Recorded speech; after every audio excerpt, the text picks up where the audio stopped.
Dilanjutkan tausiah agama yang kedua akan disampaikan oleh guru kami Al-Habib Hasan bin Salim Asgaf. Kepada beliau kami haturkan Sallu ala Nabi Muhammad. Assalamualaikum warahmatullahi wabarakatuh.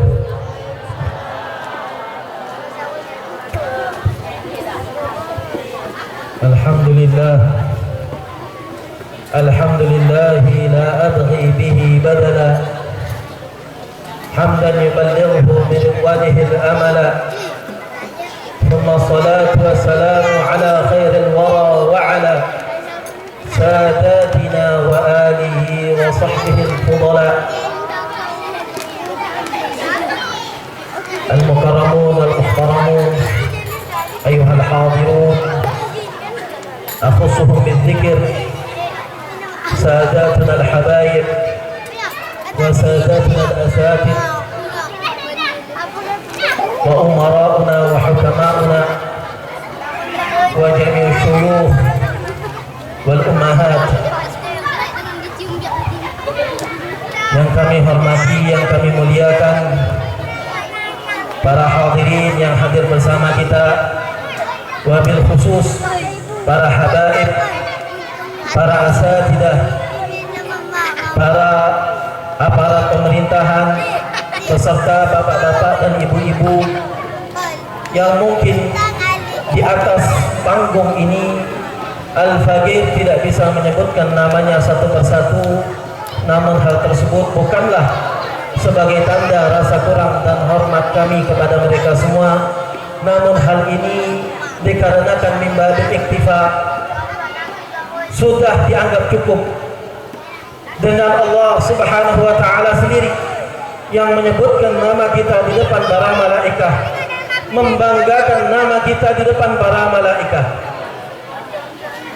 Karena Nabi Muhammad SAW telah mengatakan, la yab'udu qaumun yadhkuruna Allah azza wa jalla illa wa ghashiyat 'alaihim ar-rahmah illa wa haffadhum al-malaikah wa nazalat 'alaihim as-sakinah wa dzakarahum Allah fi man 'indah. Tidaklah duduk suatu kaum berkumpul mengingat Allah Subhanahu wa Ta'ala kecuali mereka akan diliputi rahmat Allah Subhanahu wa Ta'ala, dan mereka akan dikelilingi para malaikat, di mana kalau para malaikat sudah hadir berkeliling melihat pekerjaan seorang hamba, maka malaikat pertama akan melakukan doa, di mana doa malaikat bagi manusia adalah istighfar, memohon ampun kepada Allah Subhanahu wa Ta'ala terhadap segala dosa yang telah kita lakukan. Kita sebagai manusia semua adalah makhluk yang pasti pernah berdosa, bahkan banyak. Kita butuh sekali kepada ampunan Allah Subhanahu wa Ta'ala. Kita mengharap sekali lemburan dosa dari Allah Subhanahu wa Ta'ala. Namun kita manusia yang khilaf akan kesalahan kita, lupa akan dosa kita, sulit untuk mengabulkan hal tersebut.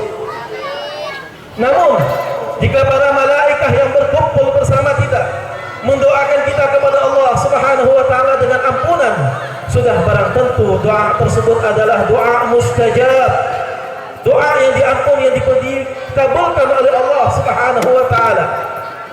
Maka dari situ beruntung kita berkumpul dan dikelilingi oleh para malaikat, dan kemudian mereka mendoakannya untuk kita.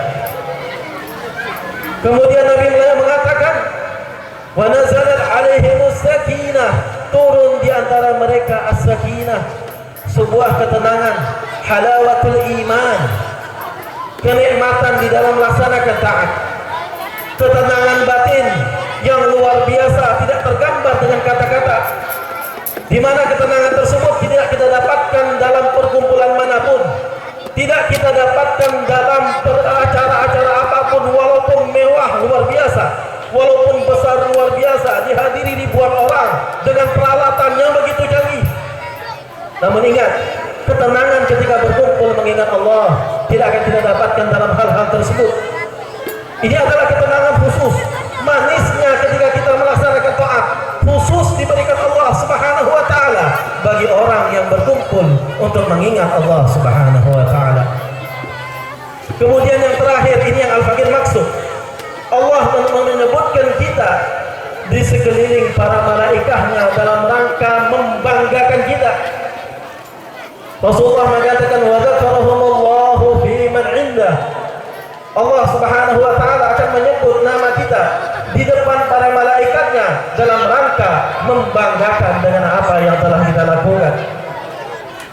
Sehingga disebutkan di dalam hadis sahih Bukhari, ada sebuah hadis yang begitu panjang di mana hal tersebut menceritakan sifat-sifat dan hal-hal yang dilakukan Allah Subhanahu wa taala untuk membanggakan orang-orang yang duduk berzikir kepada Allah Subhanahu wa taala.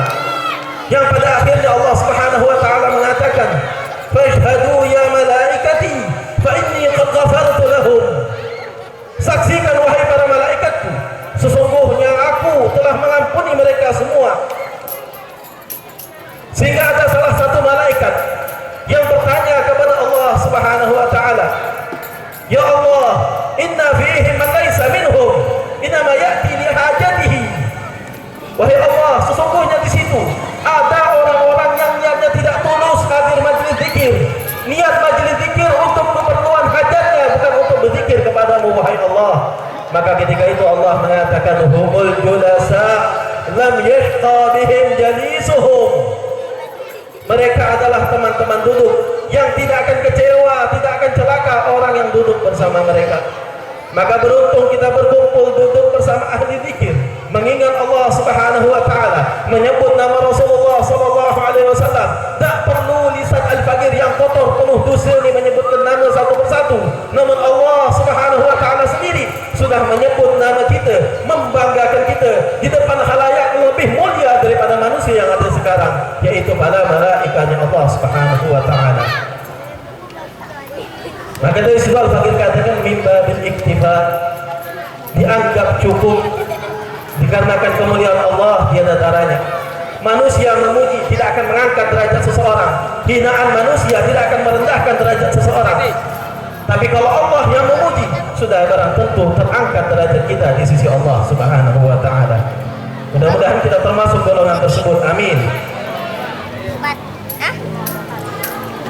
Sebenarnya al-faqir ini tadi ya, apa istilahnya, sedikit malu nak nyampaikan ceramah sekarang ya. Karena lagi serobot habis sama santri sama Pak Wakil Bupati lah, luar biasa ceramahnya. Lah cukup aslinya. Kalau al-faqir ngisi juga di sini, kata orang Bangka tuh nyemak majelis ya. Artinya cuma nambah perkara, tidak ada gunanya lagi. Cukup banyak saudara, cukup bagus yang disampaikan, luar biasa. Tinggal al-faqir pengen mengutip apa yang disebutkan oleh Al-Habib Ali bin Muhammad Al-Habsyi tentang perayaan Maulid ini sendiri. Al-Habib Ali bin Muhammad Al-Habsyi mengatakan, "Mashi ka majma'il maulid tujallil qurub. Dha waqtu taubatika ya al-'asi idza batatub. Dha waqtu aubatika ya syarib idza bata'ub. Dzal jam'u la syak tughfaru bihi jami'ud dhunub." Tiada seperti perkumpulan majlis-majlis Maulid Nabi Muhammad sallallahu alaihi wasallam di dalam perihal membebaskan hati kita dari segala kegundahan dan kesumpukan duniawi ini. Dikarenakan apa? Dalam perkumpulan ini turun rahmat Allah Subhanahu wa taala. Dalam perkumpulan ini disebutkan nama Sayyidus Salihin Nabi kita Muhammad sallallahu alaihi wasallam. Al-Imam Sufyan bin Uyainah mengatakan, "Inda dzikri salihin tatanazzalu rahmat." Ketika disebut nama-nama orang saleh, maka turun rahmat Allah Subhanahu wa taala. Kemudian sebagian ulama mengatakan, "Wa hadza dzikru salihin wa kaifa bi dzikri sayyidis salihin." Kalau ini saja yang disebutkan nama-nama orang saleh, rahmat Allah sudah turun, maka bagaimana kiranya kalau yang disebut adalah nama sayyidus salihin, Nabi kita Muhammad sallallahu alaihi wasallam. Sudah barang tentu rahmat Allah menyelimuti kita, sehingga tidak kita punya hajat kecuali hajat yang dimudahkan oleh Allah. Tidaklah kita punya dosa kecuali dosanya dilepur, diampunkan oleh Allah. Dan tidaklah kita memiliki kesumpakan, punya hal-hal yang belum tercapai. Kita mohon panjatkan kepada Allah Subhanahu wa taala agar dikabulkan dengan berkat majlis Maulid Nabi Muhammad sallallahu alaihi wasallam. Dengan berkat disebutnya nama majlis nama Nabi Muhammad sallallahu alaihi wasallam, di majlis yang mulia ini. Mudah-mudahan Allah mengabulkan segala apa yang kita minta dan diampunkan segala dosa-dosa yang telah kita lakukan. Amin. Kemudian beliau mengatakan, "Da waktu taubatika yal 'asi dabatatu." Ini pada perkumpulan seperti ini, perkumpulan tengah-tengah kita mengingat Nabi Muhammad sallallahu alaihi wasallam. Di tengah-tengah kita sedang merenungkan Nabi kita Muhammad, membaca sejarah Nabi kita Muhammad. Itu adalah waktu taubatmu, wahai orang yang bermaksiat, ketika engkau ingin bertaubat. Kenapa? Karena ketika kita lihat segala kemuliaan yang diberikan Allah kepada Nabi, kita lihat akhlak Nabi, kita bayangkan dan kita renungkan apa yang dilakukan Nabi, maka terlihatlah sebuah cerminan bagi kita, sosok manusia mulia yang suci dimuliakan Allah, tiada dosa bagi beliau, akhlak yang luar biasa, mencerminkan percontohan yang sempurna. Maka ketika kita melihat diri kita hina, penuh dosa, jauh kalau dibandingkan Nabi Muhammad. Akhlak kita tak ada setitik air pun dibandingkan Nabi Muhammad. Amal kita seperti pasir, bahkan seperti debu, mungkin lebih kecil dari itu ketika dibandingkan Nabi kita Muhammad sallallahu alaihi wasallam. Maka terjadilah hati kita akan menyesal akan dosa kita, menyesali kekotoran kita, merasa rendah di hadapan Allah. Pada waktu tersebut adalah waktu paling baik untuk memanjatkan taubat, munajat kepada Allah Subhanahu wa taala. Karena yang namanya taubat butuh rasa rendah hati, butuh rasa penyesalan dan dosa atas dosa yang telah kita lakukan, perlu rasa kehinaan diri kita akan kesalahan dan dosa yang telah kita lakukan. Maka jika hal tersebut ada, barulah taubat yang kita hasilkan adalah taubatun nasuha. Kalau hal tersebut tiada, maka taubat kita daerah seperti yang dikatakan orang taubat sambal. Maka ketika kita berkumpul mendengarkan pembacaan maulid, kalau kita yang ngerti bahasa Arab, tahu isi maulid yang kita baca tadi, luar biasa Allah mensucikan Nabi kita Muhammad sallallahu alaihi wasallam.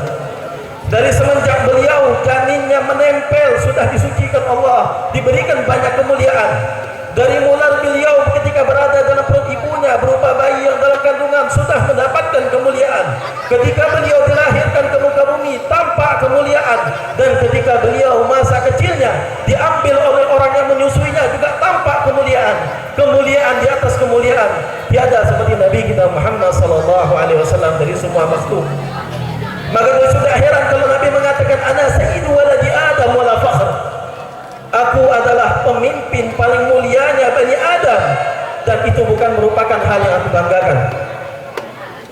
Dikarenakan apa? Kemuliaan Nabi kita Muhammad sallallahu alaihi wasallam yang luar biasa. Ya, hal tersebut seharusnya menjadi pemicu bagi kita. Seharusnya hal tersebut menjadi motivasi bagi kita untuk bersyukur kepada Allah telah dijadikan umat Nabi Muhammad sallallahu alaihi wasallam. Kemudian Nabi Habib Ali bin Ahmad al-Habsyi mengatakan, "Za waktu aubadika ya syarid idza bata'u." Pada waktu ini, wahai kalian yang sudah jauh dari Allah, sudah lalai dari Allah, jarang ibadah, jarang mengerjakan sunnah, jauh dari Al-Quran, jauh dari ilmu agama. Sekarang menjadi motivasi bagimu untuk kembali. Karena dengan berkumpulnya kita di majelis maulid, kita mengingat tentang perjuangan Nabi Muhammad. Tambah rasa cinta kita kepada Nabi Muhammad. Dengan tambahnya rasa cinta kita kepada Nabi Muhammad, maka bentuk real dari cinta tersebut tambahnya amal taat kita kepada Allah Subhanahu wa taala. Bukankah kecintaan Allah kepada Allah Subhanahu wa taala hanya bisa didapatkan dengan kecintaan kepada Nabi kita Muhammad? Bukankah kecintaan dari Allah Subhanahu wa taala hanya bisa diwujudkan ketika kita mengikuti syariat Nabi kita Muhammad sallallahu alaihi wasallam? Pernahkah kita membayangkan apa yang difirmankan Allah Subhanahu wa taala? Qul in kuntum tuhibbunallah fattabi'uni yuhibbukumullah. Katakan wahai Muhammad, ajarkan kepada umatmu, kalau kalian mengatakan kalian cinta kepada Allah, maka jalannya satu, ittabi'uni. Ikuti jalanku, ikuti syariatku, contoh akhlakku, jadikan aku suri tauladan. Yuhibbukumullah. Maka dengan itu Allah Subhanahu wa taala akan mencintai kalian. Kemudian di akhir bait tersebut Al-Habib Ali bin Muhammad Al-Habsyi mengatakan, "Dzal jam'u la syak tughfaru bihi jami'ul dhunub." Pada perkumpulan seperti ini tidak diragukan diampuni kita. Dikarenakan banyak sebab. Dikarenakan ini adalah zikir kepada Allah. Telah kita sebutkan, orang yang berkumpul duduk berzikir kepada Allah mendapatkan ampunan dari Allah Subhanahu wa taala. Walaupun dalam keadaan niat yang terkadang bermacam-macam. Yang kedua, dikarenakan malaikat berkumpul berduduk bersama kita, orang-orang yang selalu berzikir kepada Allah. Dalam sebuah hadis lain dikatakan, ketika malaikat duduk bersama kita, malaikat tersebut mengatakan, halumma ila hajatikum, silahkan kalian minta apa dari hajat kalian, panjatkan kepada Allah. Maka yang mengamini doa tersebut adalah para malaikat. Sudah pada tentu hajat, jangankan dosa kita diampunkan, bahkan hajat kita pun juga tercapai dengan berkat maulid Nabi Muhammad SAW, dengan sebab majlis zikir yang kita hadiri. Karena majlis maulid ini bisa dikatakan majlis zikir dikarenakan di situ ada selawat kepada Nabi Muhammad, itu adalah zikir kepada Allah.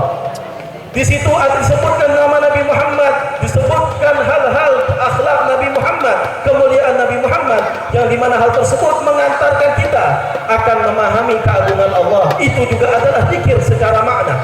Karena ulama mendefinisikan zikir bukan hanya terbatas pada lafaz-lafaz zikir yang kita baca saja, tapi zikir bisa diimplementasikan pada lisan kita, perbuatan kita, bahkan dalam keyakinan kita, selama hal tersebut menjurus dan mengingatkan kita kepada Allah Subhanahu wa taala. Sudah barang tentu majlis maulid seperti ini adalah majlis yang mengingatkan kita kepada Allah. Bahkan kebiasaan kita orang Indonesia yang luar biasa. Setiap majlis maulid pasti ada penceramah, ada muballigh, ada seorang ustaz, seorang kiai, seorang habib yang memberikan ceramah agama, menyampaikan tausiah agama yang diisi dalamnya adalah ilmu Nabi kita Muhammad sallallahu alaihi wasallam, warisan Nabi kita Muhammad sallallahu alaihi wasallam. Maka sudah barang tentu majma' seperti ini, perkumpulan seperti ini masuk dalam sabda Nabi Muhammad sallallahu alaihi wasallam, "Idza marartum bi riyadil jannah farta'u." Qila fama riyadul jannah ya Rasulullah? Qala khilatul dzikir. Kalau kalian melewati kebun-kebun sorga, maka mampirlah. Sehingga sahabat bingung, kebun sorga kok dilewati, kita singgah ada di dunia. Kita ini masih di dunia, tapi kok melalui sebuah kebun sorga? Maka sebagian sahabat menanyakan kepada Nabi, wama riyadul jannah ya Rasulullah? Apa yang kau maksud dengan riyadul jannah? Maka Rasulullah mengatakan khilatul dzikir, perkumpulan-perkumpulan orang yang berzikir kepada Allah. Sebagian ulama menafsirkan perkumpulan zikir tersebut adalah majalisul ilm, perkumpulan-perkumpulan dikaji di situ ilmunya Allah Subhanahu wa taala, warisan dari Nabi kita Muhammad sallallahu alaihi wasallam. Dalam sebuah hadis lain Nabi mengatakan, innal anbiya'a lam yuwarithu dinaran wala dirhama wa innama warathu al-ilm. Sungguhnya para nabi, para rasul tidak mewariskan apa-apa kepada umatnya, tidak mewariskan harta kepada umatnya, tidak mewariskan dinar ataupun dirham, tapi mereka mewariskan ilmu agama, yang dimana dalam riwayat dikatakan faman akhadahu faqad akhadha bihadhin wafir. Barang siapa yang mengambil ilmu agama tersebut, mengkaji ilmu agama tersebut, memperdalam dan menghafal ilmu tersebut, maka ia sungguh sudah mengambil bagian warisan yang besar daripada Nabi kita Muhammad sallallahu alaihi wasallam. Maka majlis ini bukan hanya sekedar majlis zikir saja, tapi juga majlis ini adalah majlisul ilm, majlis yang dipuji oleh Rasulullah, majlis yang dikatakan oleh Nabi Muhammad sallallahu alaihi wasallam afdalul majlisain, di mana dikatakan dalam sebuah hadis Nabi kita Muhammad sallallahu alaihi wasallam pernah suatu ketika masuk ke dalam masjid, maka beliau mendapati beberapa orang sahabat, beberapa orang kelompok sahabat sedang melaksanakan taat kepada Allah. Di situ ada orang yang salat, ada orang yang membaca Al-Qur'an. Tapi di sana ada kelompok lain, di mana kelompok tersebut sedang mengkaji tentang halal dan haram, mengkaji ilmu agama Allah Subhanahu wa taala. Maka Nabi Muhammad SAW mengatakan, kilal majlisaini ala khair. Dua perkumpulan ini semuanya sama-sama baik, sama-sama bagus. Kemudian Nabi mulai mengomentari. Adapun yang pertama, mereka adalah orang yang bertadarruk kepada Allah, beribadah kepada Allah, memohon kepada Allah. Insyaallah ajabahum. Kalau Allah ingin berkehendak mengabulkan mereka, maka dikabulkan permintaannya. Dan kalau Allah tidak berkehendak mengabulkannya, maka tidak akan dikabulkan oleh Allah Subhanahu wa taala. Kemudian Mereka adalah mengkaji syariat Allah, mengkaji halal dan haram. Kemudian Nabi mengatakan, wa inna ma bu'ithu mu'alliman, dan aku ini, kata Nabi, hanya diutus untuk menjadi seorang pengajar bagi umatku. Maka kemudian Nabi Muhammad SAW duduk bersama orang yang mengkaji ilmu tersebut, di mana ulama mengomentari ini menunjukkan majlisul ilm lebih afdal daripada majlis orang yang sedang melaksanakan ibadah. Luar biasa. Bukan hanya majlis, dan kita di sini mengumpulkan kedua kemuliaan tersebut. Majlis zikir iya, majlisul ilm juga iya. Maka sungguh ini adalah perkumpulan yang luar biasa. Maka tak heran Abi Ali bin Muhammad Al-Habsyi mengatakan, "Dzal jam'u la syakkun faru bihi jami'ud dzunub." Perkumpulan seperti ini tak diragukan, semua dosa yang hadir diampunkan oleh Allah Subhanahu wa taala. Namun itu semua ada syaratnya. Syaratnya adalah kita berusaha menjaga diri kita daripada kesalahan dan dosa, dan selalu bertaubat ketika melakukan dosa setelah kita keluar daripada majlis ini. Dan ini yang terpenting. Mudah-mudahan kita dijadikan Allah Subhanahu wa taala sebagaimana yang disebutkan oleh Ali bin Muhammad Al-Habsyi. Kita yang sedang penuh dosa bertaubat di majlis yang seperti ini. Kita yang jauh dari Allah, jarang melaksanakan taat, mulai malam ini mulai melaksanakan segala ketaatan. Dan kita di malam ini yang ingin memohon ampun kepada Allah, diampunkan segala dosanya, dikabulkan semua hajatnya, dimudahkan semua urusannya. Wa hadza minni wa billahi taufiq wal hidayah wa ridha wal inayah. Wassalamu alaikum warahmatullahi wabarakatuh.